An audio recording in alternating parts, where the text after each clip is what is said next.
Welcome back. We are in session 3. We've covered reframing, we've covered our values, and now we're going to skills and zone of genius. So let's get started.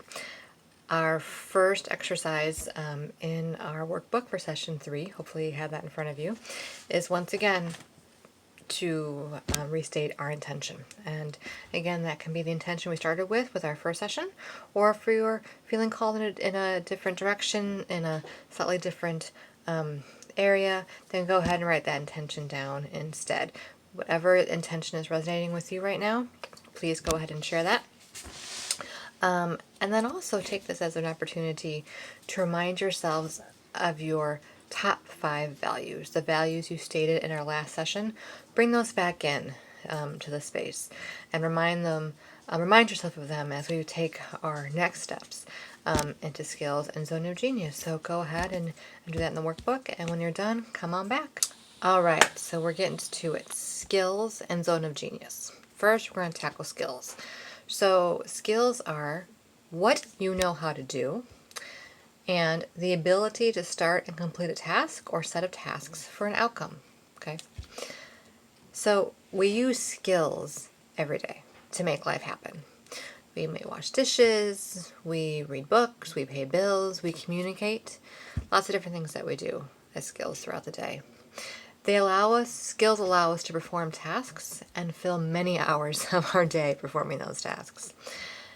Skills allow us to function. They may have even landed us a job. I can do fill in the blank. I have the knowledge to fill in the blank. We may have gotten hired because of the things that we are able to do, the knowledge that we have.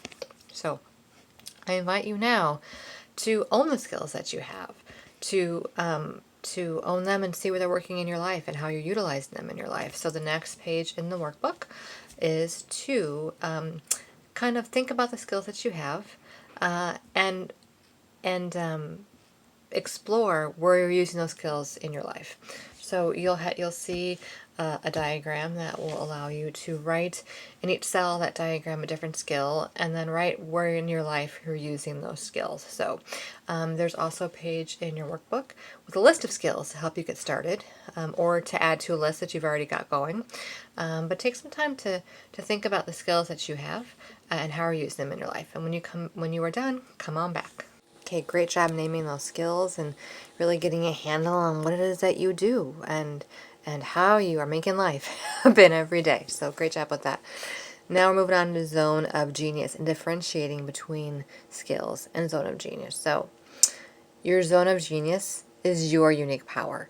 It is a one-of-a-kind quality that you bring to your life and to your work and lets you do certain things better than almost anyone else. While we might share common skills, interests, or work styles with others, your zone cannot be replicated by anyone else. It can come from an innate talent or from overcoming a challenge. Your zone is not what you do, it is how you do it. And paired with passion and purpose, it is your power. Okay. So, zone of genius is engaging in skills in a way that sets you apart. Zone of genius is not what you do, it's how you do it. Right? And paired with that passion and purpose, it's what puts you into power. There can be 3 challenges to discovering your zone of genius. So there can be challenges to discovering your zone of genius. 1, it can be difficult to be objective about yourself, right? Being objective about what it is that you do, and what it is that you do every day, and we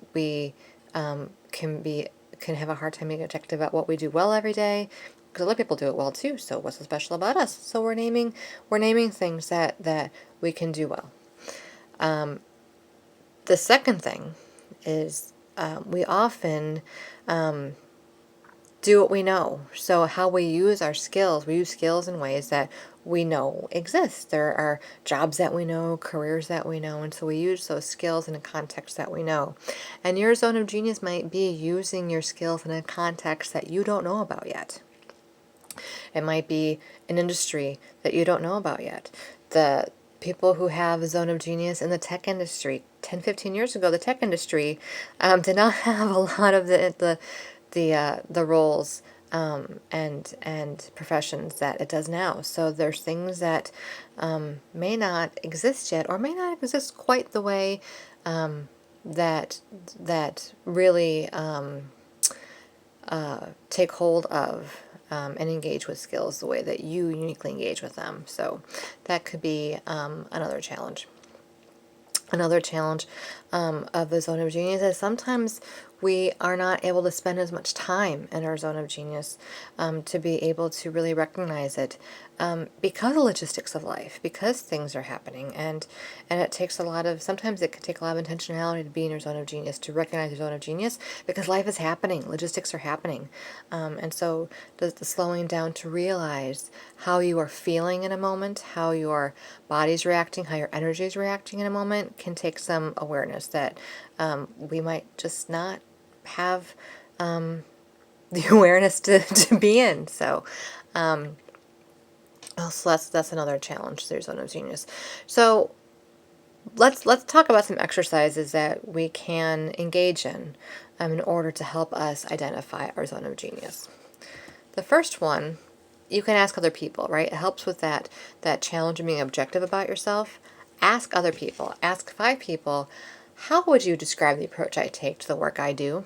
What are your observations about the approach I take to the work I do?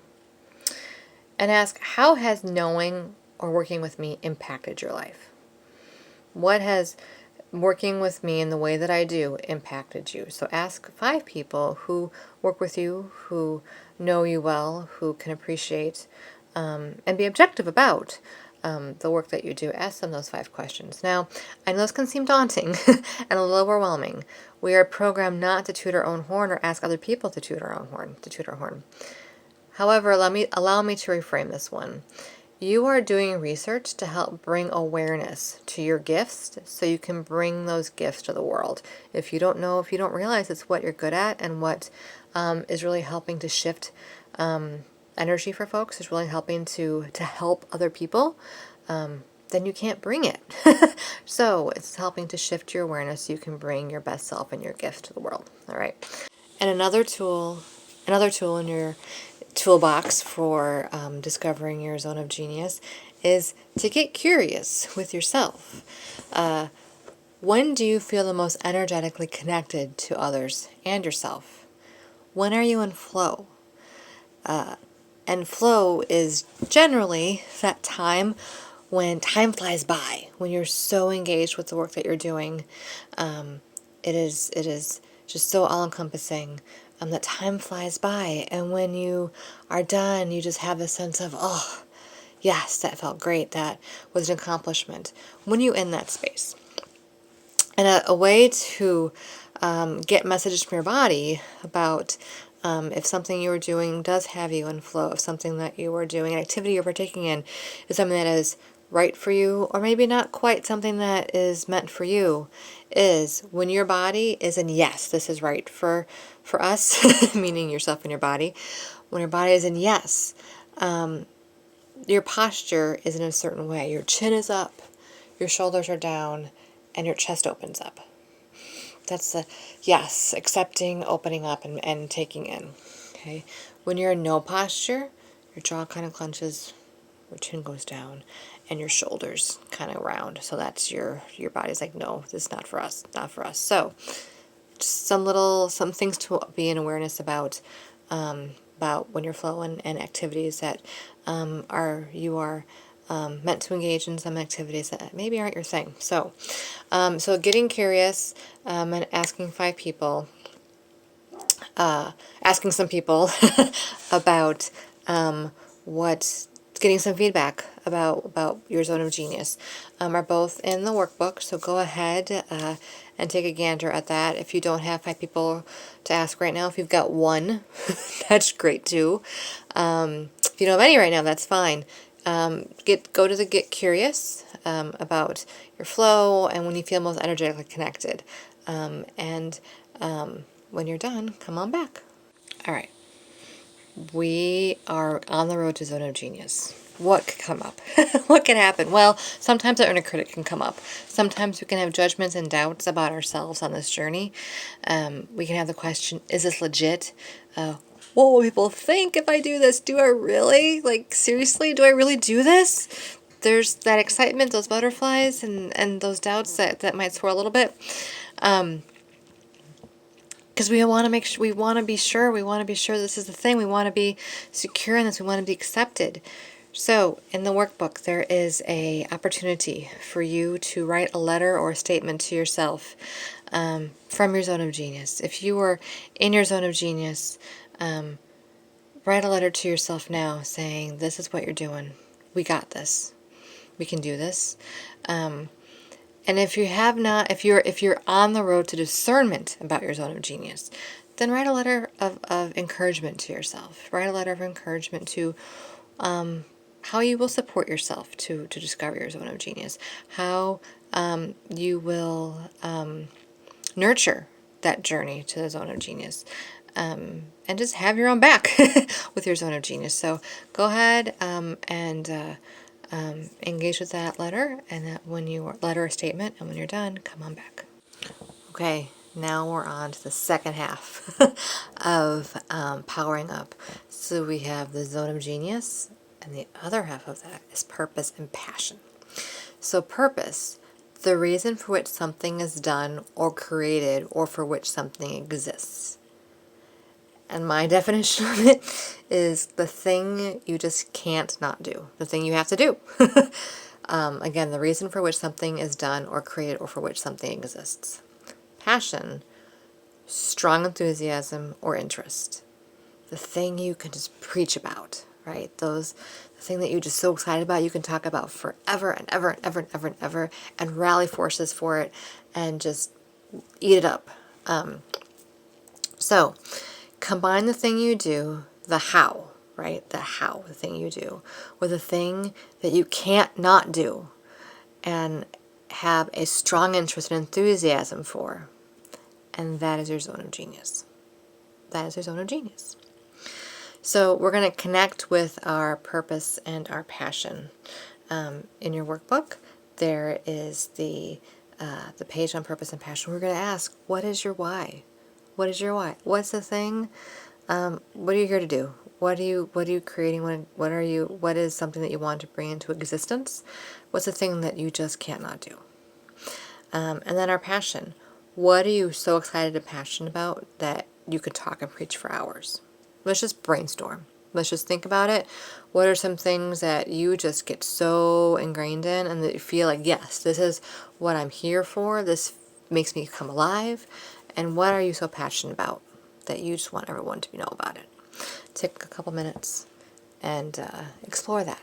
And when you're done, come on back. All right, we're coming to the end of this part of the road with Zone of Genius. We talked about Zone of Genius is the how you do something combined with your passion and purpose. To help you discover Zone of Genius, we talked about engaging the support of others to help you bring awareness to your innate talent or the ability born from experience. And that you own it. You own the Zone of Genius. So next session, we are going to talk about productivity and reframe it. It's a reframe of how you spend your time, a reframe of what you might think was productivity right now. So I invite you to go to the workbook and